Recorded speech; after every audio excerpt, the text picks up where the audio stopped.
Hello everyone, welcome to the Amy Noel on Dyslexia YouTube channel. Today I'm going to share with you my best IEP experience and what we can learn from it.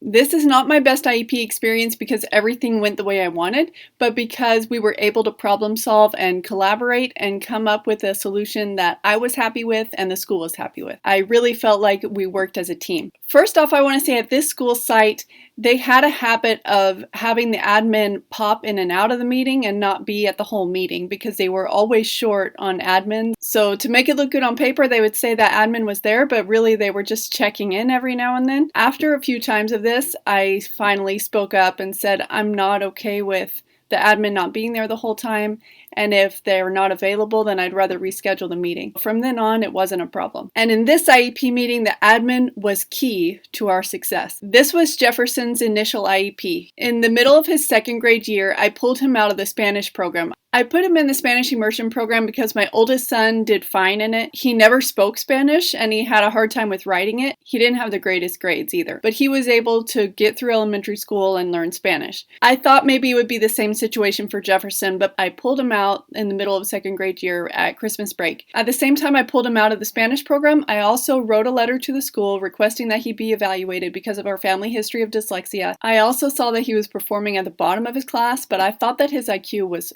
quite high. In the IEP meeting, the school psychologist presented all of his findings, and he showed that yes, Jefferson had phonological processing and attention issues. His lowest scores were in spelling and reading comprehension. The discrepancy between his IQ and how he was performing was large enough for him to qualify for special education services, but it was just barely large enough. It wasn't much more than that, but he did qualify. So then we got into a discussion about services with the team. His general education teacher and the special ed teacher, the RSP teacher, were both of the idea that he didn't need services. I thought he needed services, and the school psychologist was speaking in my favor. The teacher said that there were a lot of other students who needed services more than he did, and that compared to the class, he was doing fine. The thought that I expressed to that was that I wish that all of the students who needed services could get them, but my job was to help Jefferson. I also said maybe he's doing fine compared to his peers at this school, but at another school, he might be really struggling. Then I asked some questions.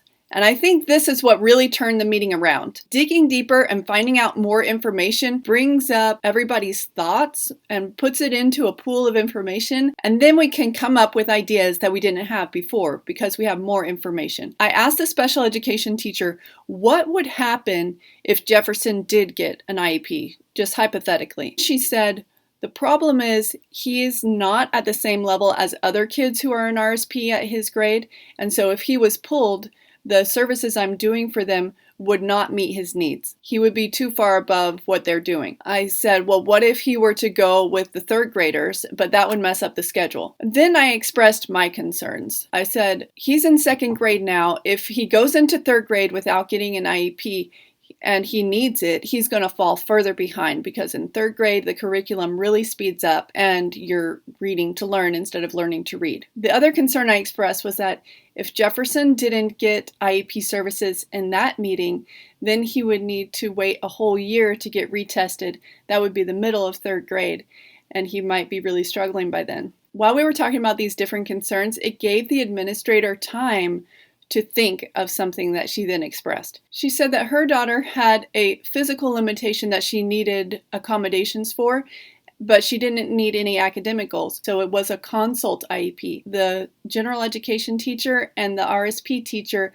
collaborated once a month to make sure that the student was doing okay. And then that allowed her to have certain accommodations through special education services. So we decided for Jefferson that we would go ahead and do a consult IEP since he was doing okay academically in second grade, but we weren't sure what would happen in third grade. So the IEP was written without any academic goals, and his services were 10 minutes once a month for collaboration and consult between the RSP teacher and the general education teacher.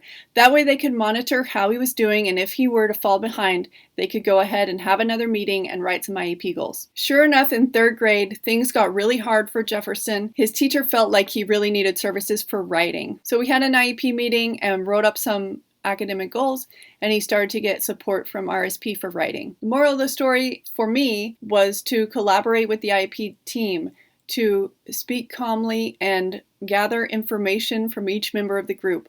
What are their thoughts? What are their concerns? What would happen if we do this? What would happen if we do that? That gives everybody a time to think and come up with ideas. Please share your suggestions for IEP meetings in the comments below. And I have a link in the description for a couple books that have been very helpful to me. Please subscribe and share it with other people in the dyslexic community. And you can hit the notification bell to find out whenever I make a new video.